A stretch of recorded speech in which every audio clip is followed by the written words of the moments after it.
Hey guys, what is up? Welcome back to my channel. Today we are going to do a disassembly and cleaning on this Spyderco Dragonfly 2. I haven't done one of these on my channel before. I have taken part knives, but never on camera. So we're going to see what happens. First off, just a couple of tools that we're going to be using. This is just a Torx driver. This is a Hyper Tough from Walmart. Very cheap, but it works. You're going to need a T8 and a T6 bit. You're going to need some kind of cleaning agent. I am using 91% isopropyl alcohol, some Q-tips, piece of paper towel, and some thread locker, and of course your knife. Alrighty, so let's get right into this. So first thing we're going to do is take out the pivot here. With your T8 bit. Bring that out.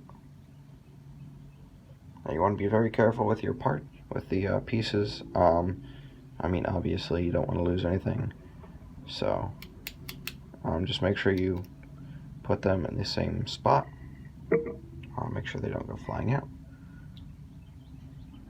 Now the pivot is a little tricky to get out. I actually find it's easier if I take out the back lock pivot screw first.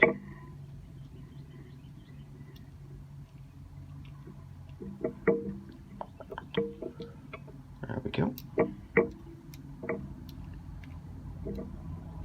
Come on. Come on.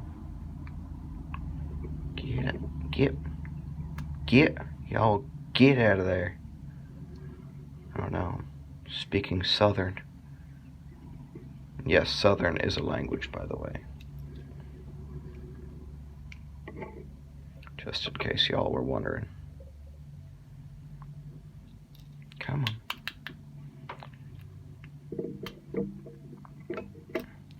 I'm just trying to get these screws to come out, but for some reason they don't want to.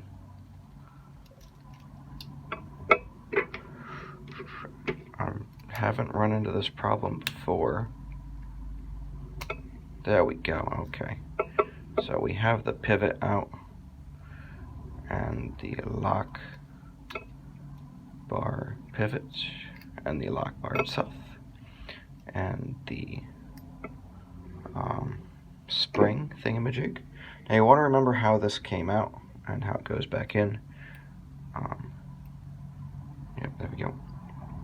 So just make sure you keep that facing the same direction. That's just a little trick I use to make sure I have it in the right way. Alright, so now you don't have to take the clip off. You can if you want, but I just find it's easier if I leave that on. So now let's just take a Q-tip here with some alcohol. I like to get in between the scales, get all the gunk out. Now this one is a integral. It's made out of one piece of FRN, so it's a little hard to get in there with the Q-tip. So sometimes you can like pull off some of the fuzz, make it a little bit thinner.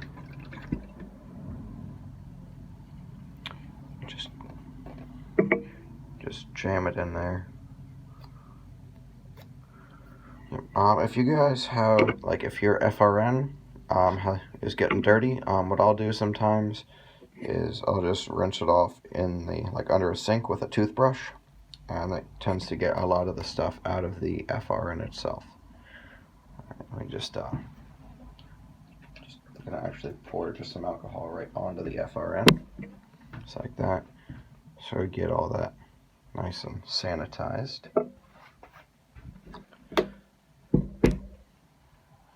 Alright, now we're going to move on to the blade. Now you want to take a Q-tip. You want to clean out the pivot hole as much as possible. If it doesn't go all the way through, that's fine. Just make sure you do both sides. And the lock face right there. And just for the fun of it, do the whole blade, just so I make sure my knives are nice and clean, not carrying any bacteria or anything. And also this helps if there's any tape residue on your blade. Alcohol takes it right off. Alright, there we go. Okay. Take the locking on the lock bar spring and just clean that off a little bit. There we go. We just want to make sure there aren't any oils or anything, or any grit in there that could be gunking up the action. Now this is a back lock, so it doesn't have like drop shut action. Well, it actually can, but you have to work for it. But yeah, you just want to get everything all nice and clean, especially the pivot pins. Make sure those are cleaned. With the screws, you want to make sure you get any residual thread locker off. This doesn't have a whole lot, because you don't want a whole lot of thread locker on your screws, because it can actually, if you have too much, it'll gum up the whole thing and it can make it very difficult putting the screws in and back out. Make sure you clean off these little washers right here. I don't really know what these washers are for. Maybe to give it a little more strength when you're tightening it down, so it's not just a screw with FRN, because with the Salt series it does not have any washers like Foster Browns or anything. So alright, so that's everything cleaned up. So now we're going to throw this back together. So we have our T6 bit right here.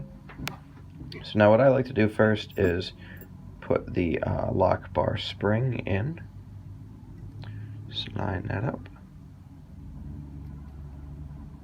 Alright, so there you go. That's the lock bar spring in. Now I'm going to insert the lock bar itself right in there.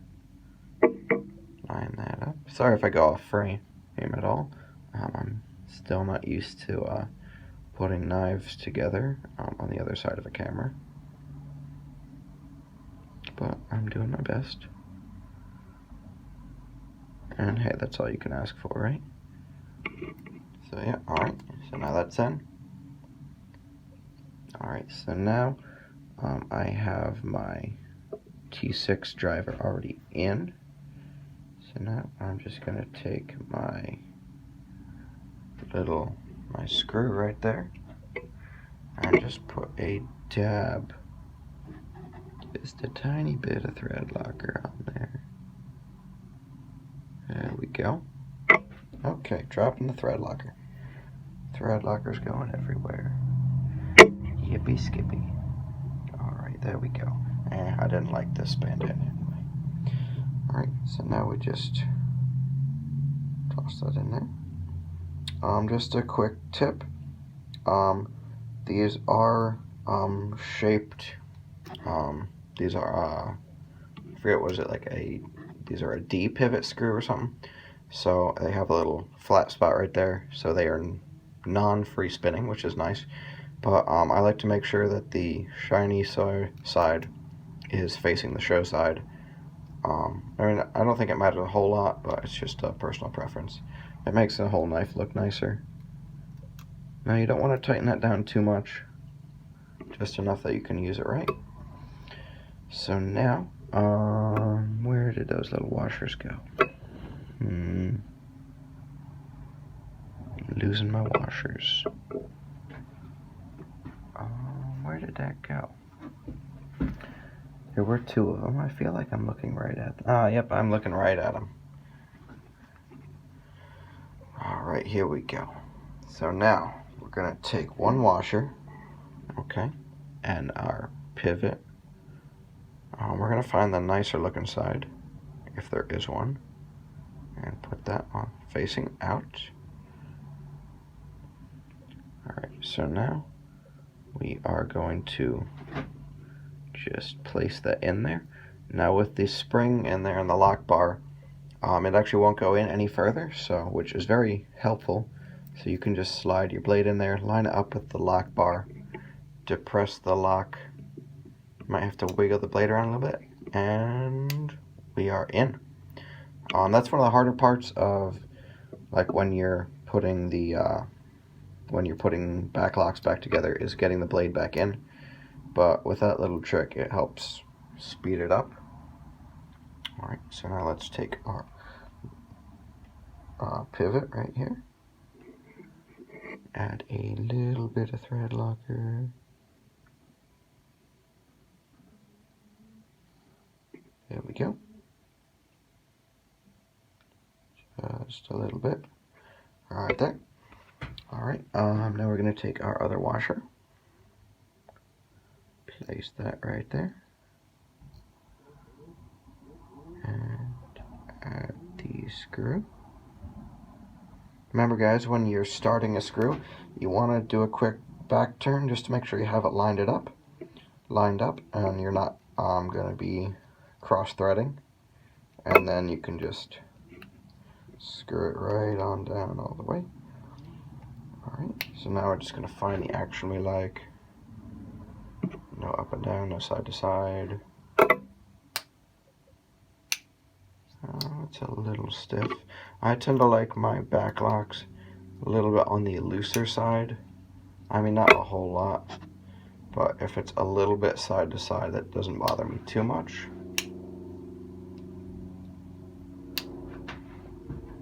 I did not add any knife pivot lube for the main reason that I forgot it in the house. So when I get inside, I will add that immediately. But all you need to do is just add like a couple drops on, like maybe 1 or 2 drops on either side of the FRN by the blade, and then I just like to put a little bit on the come on, focus, on the part where the lock bar slides, just to oil that up. And I'll also put a little bit of oil right on that seam by the lock bar pivot, just so it smooths everything up. But yeah, that is your disassembly and maintenance. I hope you guys enjoyed this. I hope you at least learned something on how to take it apart, and if you didn't, if you already knew this, I hope you were at least entertained with me constantly losing washers and stuff like that. I appreciate you guys watching. If this video helped you at all, go ahead and like this video. If you're new to my channel,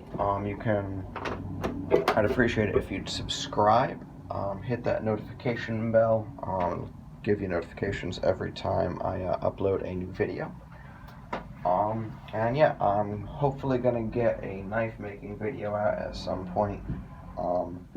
That's just a lot of videoing, and it takes a couple days, but I'll see what I can do.